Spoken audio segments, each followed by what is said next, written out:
Bhagavatu Arahatu Sama Sambuddhassa. Namo tassa Bhagavatu Arahatu Sama Sambuddhassa. Namo tassa Bhagavatu Arahatu Sama Sambuddhassa. Buddhang Dhammang Sanghang Namasami. So for the benefit of those of you who are new to all of this chant is a way of designating that a Dharma talk is different than just hanging out in a pub or at a park and just chit chat.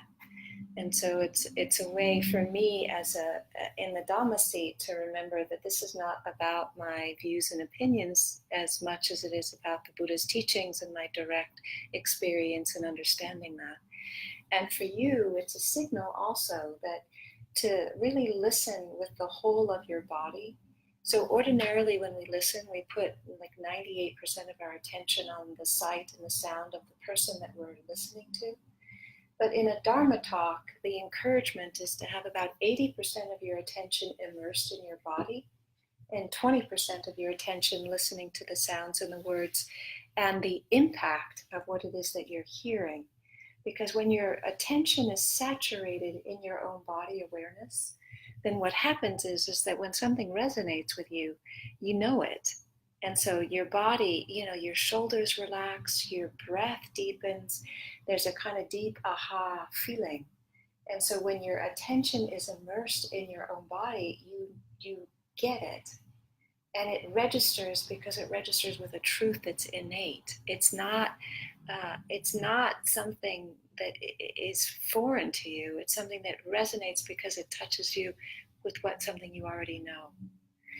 So I want to speak about effort. And effort comes up in many different ways in the path. And the Buddha speaks about it in the Eightfold Noble Path.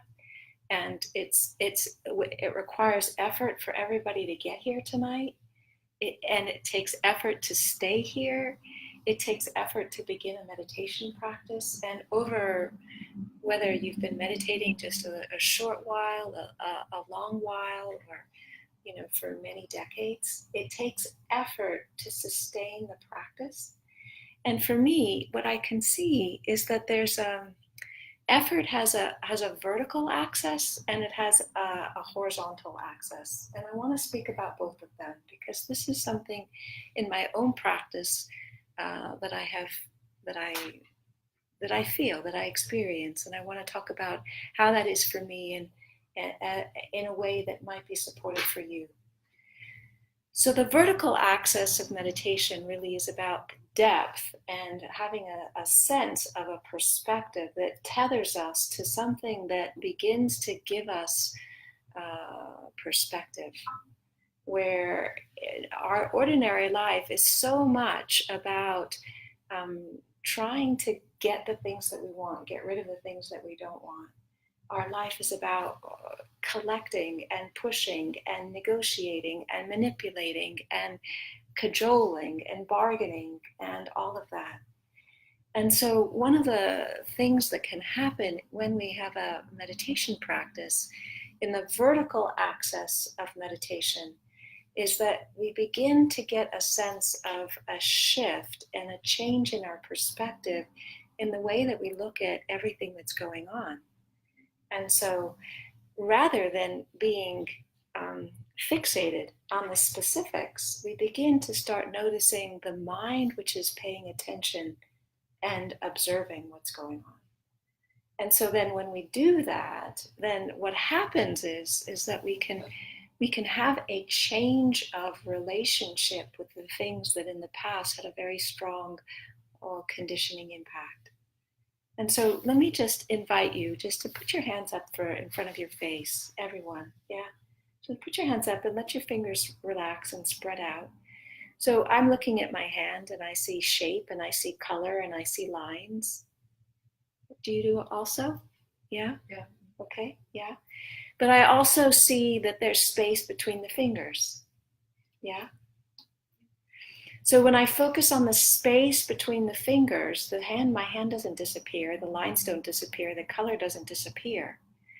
but the hand becomes a whole lot less compelling. Can you see that? Okay. So when we are fixated on the hand, then we have all our opinions about what we like and what we don't like, and if it's the shape we want, and whether the lines mean something or what they don't mean, or what it represents. The things that I need to do with my hand, the things that have happened to my hand. There's all kinds of associations connected to hand. Yeah. But when we focus on the space between the fingers, then the hand still is there. It doesn't evaporate. It doesn't disappear. It doesn't blast off through my seventh chakra. It's still there. But my whole relationship with it is softer. It's less compelling. It doesn't grab my eyeballs when I'm focused on the space. So in this vertical axis, you can relax your hand, thanks. This vertical axis, we can change our perspective from absolute fixation on the things that we're experiencing to having more of a relationship with the witness, the knowing around it. And so everything that we experience has with it the witness and the knowing around it. But just like with our hand, most of the time we don't notice the space. We're fixated on the object. And that we go through our lives fixated on objects. We like, we don't like, we want, we don't want, we want it this way, we want it that way, we want, we don't. And so we miss that in the middle of our wanting and not wanting, there's the space, there's the awareness, there's the observation of the knowing of wanting itself. So this vertical axis helps us stay connected with the perspective that then begins to help us have a little bit different relationship with the objects that are going on. Welcome. I think there's a chair there for you. Did you get it sorted out? Yes. Awesome. Great. That's great.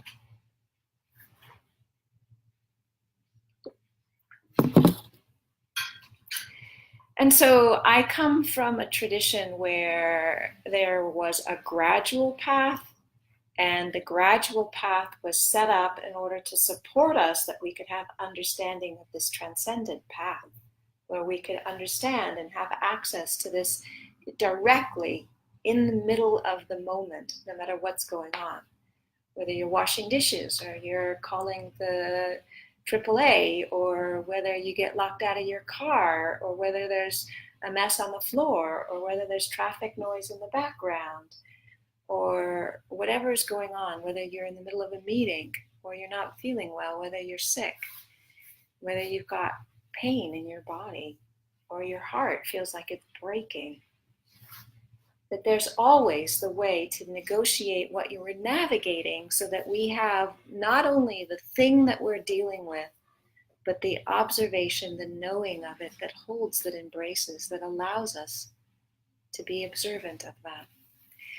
So the Buddha's path is a gradual path that sets us up so that we have more capacity to be able to recognize the transcendent experience and bring that into our world.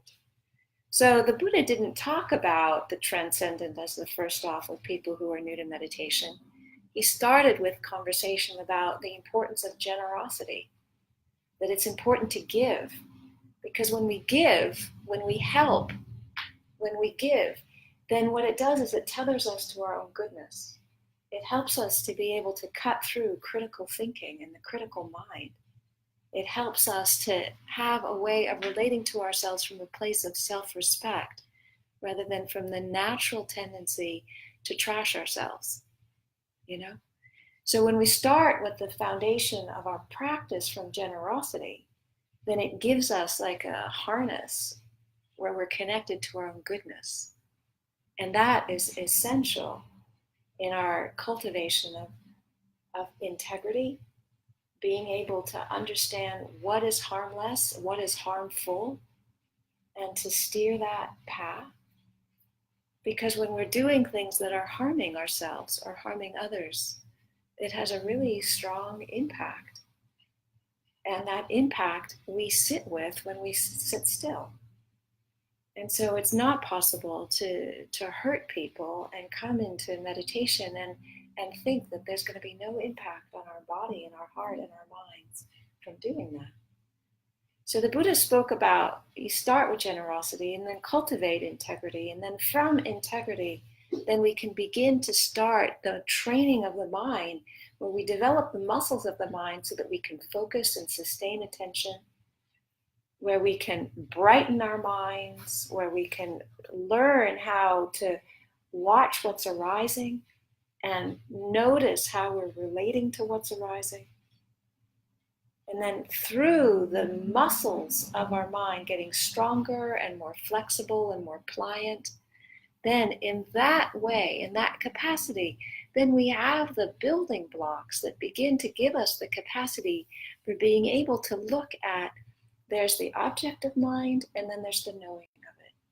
So that's actually the deep end, is this vertical axis. That's the deep end. But the importance of that is that, we come up against stuff in our worlds where we don't have control. I've just been dealing with months of really intense illness. And I didn't have a magic wand to go voop voop and just make it disappear and make everything okay and to have my brains work. It's been slow and steady and persistent effort with different kinds of treatments to get myself better. And gratefully, the team is winning. Yay. But it's not easy.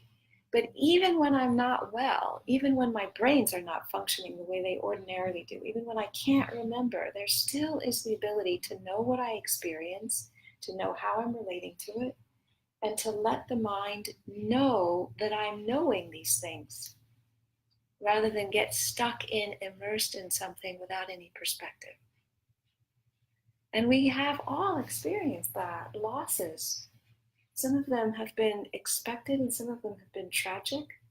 And we didn't have a way of just going voop voop and make it okay. We didn't have an aphorism or a happy statement to change the reality of our loss.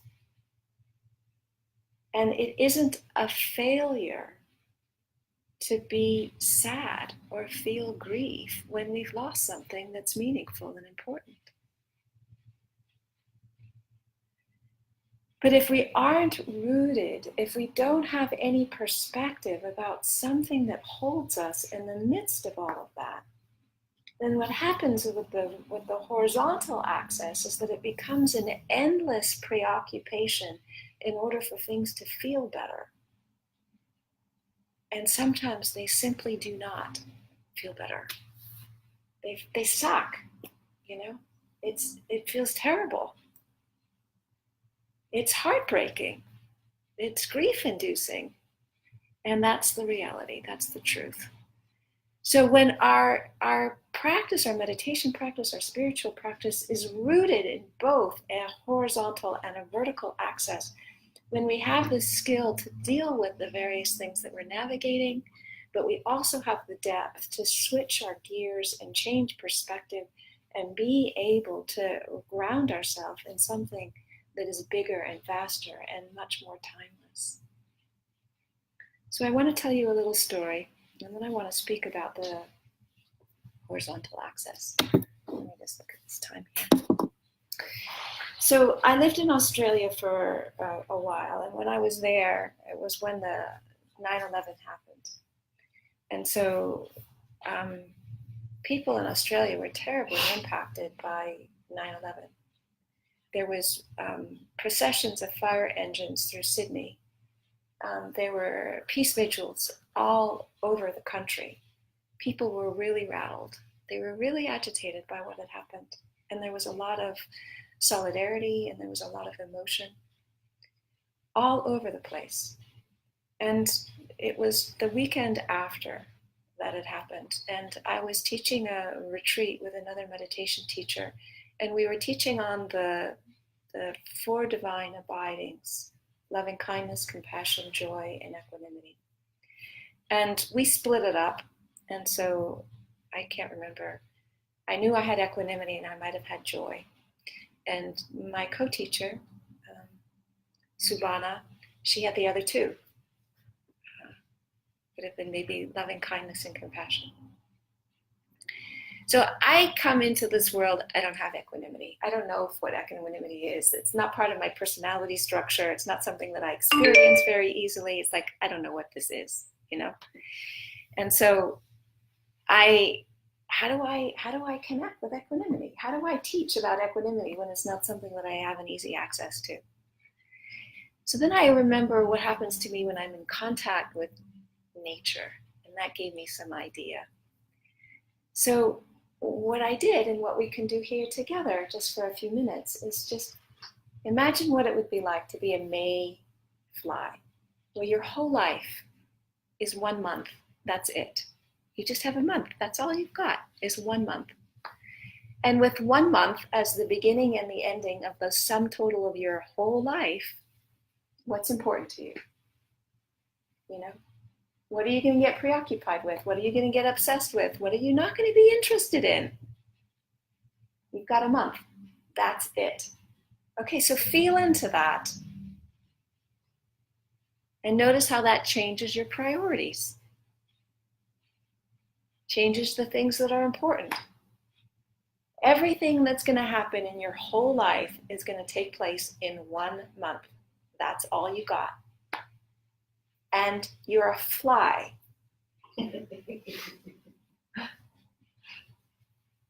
Okay? Now, let's change gears.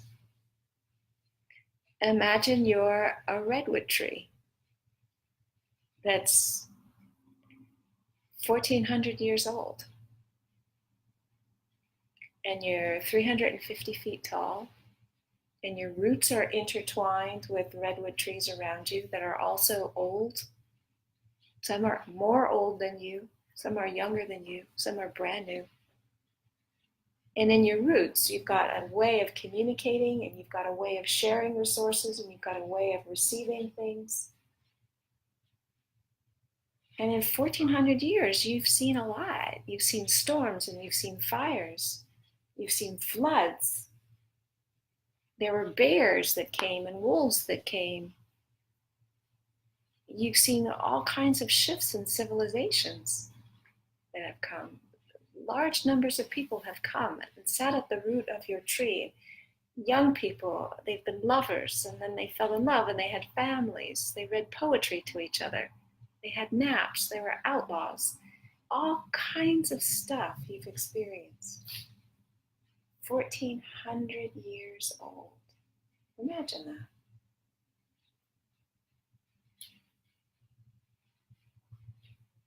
So get a feeling for what that would be like. And what would be important. And what time would feel like. And what would be urgent. And what would be just something that you would abide with. Now imagine that you are the earth.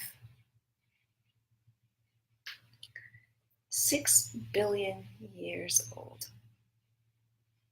And every single living thing that has ever been on this earth, you watched be born, live, and die. You've watched continents form. You've watched mountains form and dissolve and form again. You've watched civilizations emerge and dissolve. You've watched animals evolve. Every single birth and every single death since the beginning of life itself, you have witnessed. With your body, you have felt all of it. Now, when you are the earth, what is important to you? What rattles you?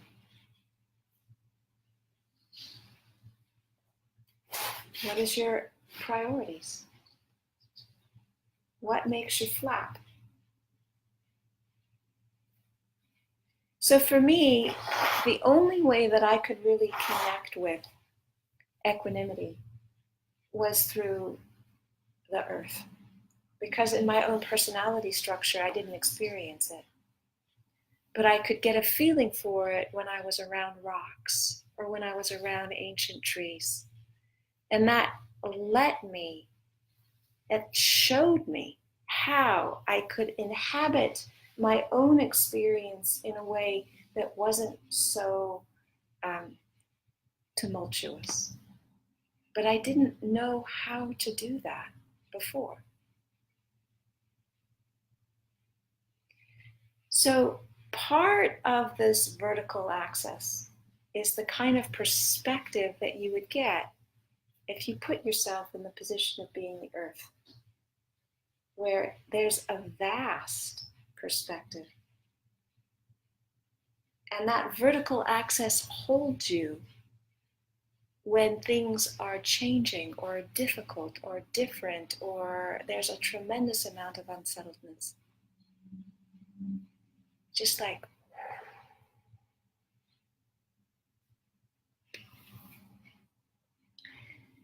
so the vertical axis is really important, and it's important to know about and to have practices that support us having access to it from the very beginning. But most of the time, the vertical axis is not what people talk about in the beginning. They talk about the horizontal axis. They talk about learning how to develop the skills to deal with the various things that are arising so that we can bring them into balance. How to work with our emotions, how to work with our fears, how to work with our anger, how to work with our exhaustion, how to work with our burnout, how to work with our fatigue, how to work with our heartbreak. And so in the vertical axis, it takes things and puts a lot of emphasis in this and what this is and how to relate to that. So we become adept in this world in dealing with stuff. Now, I don't know if any of you have noticed, but it seems to me that the world is endless. There's an infinite amount of things to deal with. And if you have just had twins and they are in the neonatal unit, intensive care, it's particularly apparent that there is an infinite amount of things to deal with. There's no end of things to do and to pay attention to and to take care of. And this is true even if you don't have twins. The stuff of our world does not end because it is a good thing for it to do. It keeps going.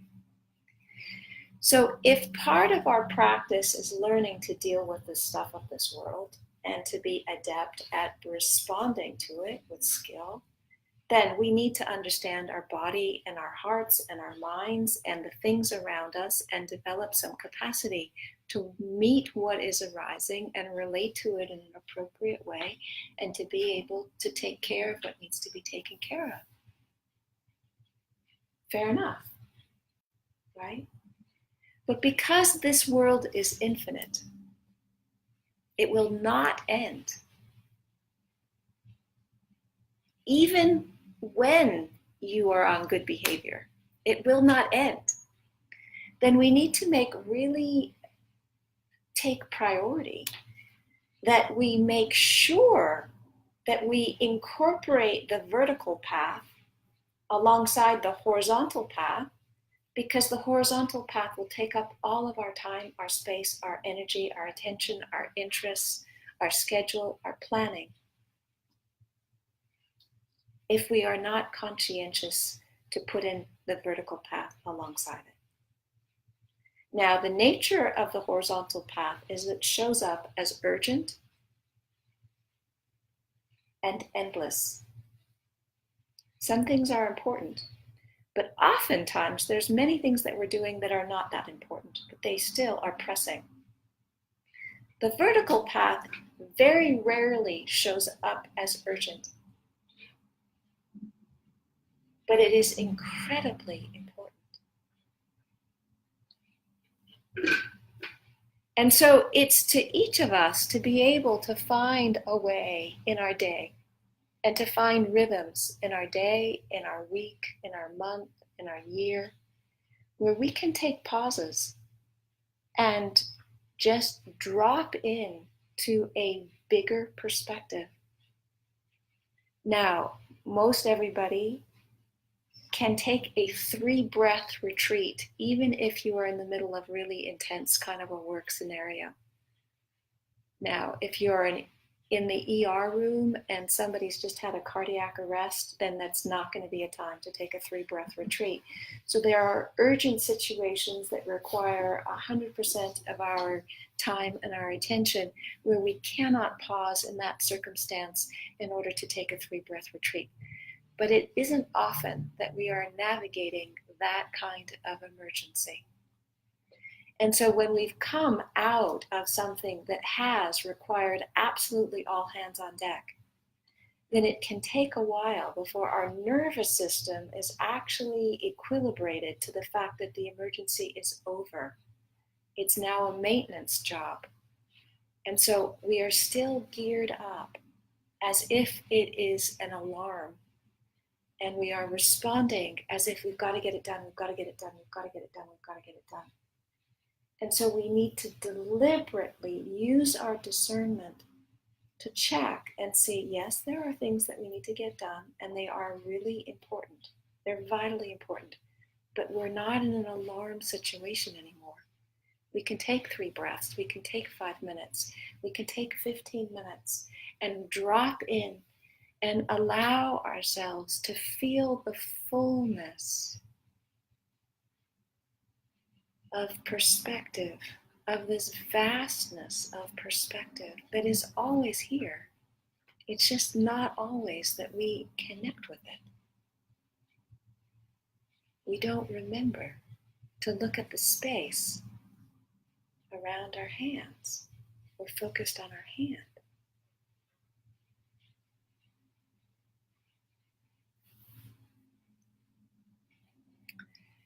So each of us do the best that we can, and we respond as we can, and then we use our discernment to give us some feedback if we can make some choices and changes in that. And so if we notice that we're extra tight, then we can make the invitation to relax. Not because we get on ourselves on our case that we're tight, but because that kind of tension isn't serving us, and it isn't serving our family, and it isn't serving the situation. So we can relax. And then if we notice that we've been sleeping for a lot, and the laundry has piled up, and the dishes has piled up, and there's nothing that's clean, and we don't have anything to wear, and our kids don't have any food, then we can recognize that we need to put more effort in.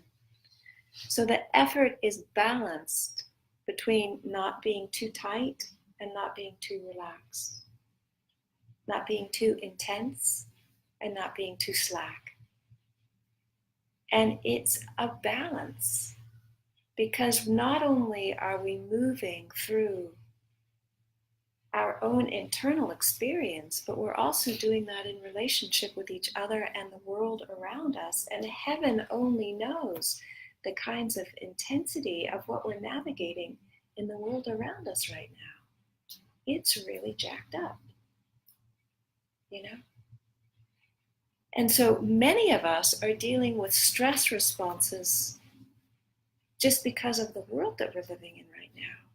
And so when our natural systems are stressed, then it takes a lot of skill to meet that and to allow that to unravel in a way where we can regain perspective and understand that we are part of a bigger picture, and there's stress that's being felt and navigated with on all kinds of levels.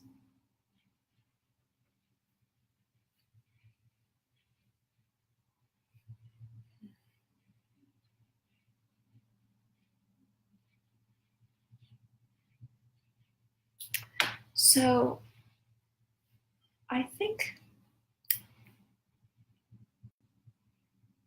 the evolution or the practice of effort It's an effort to come to a meditation class. It's an effort to meditate during the day.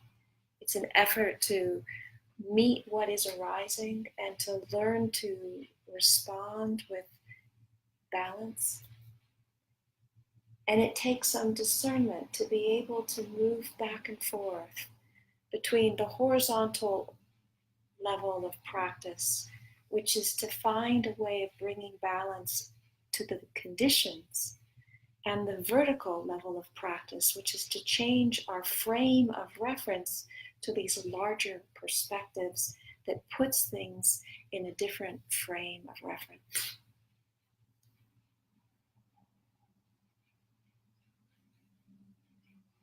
So I think I'm going to pause here, and I'm going to end the live video now and respond to whatever questions you have on Facebook later, and then respond to the questions in the community that is present, because I don't think any of you are going to hear their questions, so it's just going to be unsatisfactory if we try and do this as an interactive process.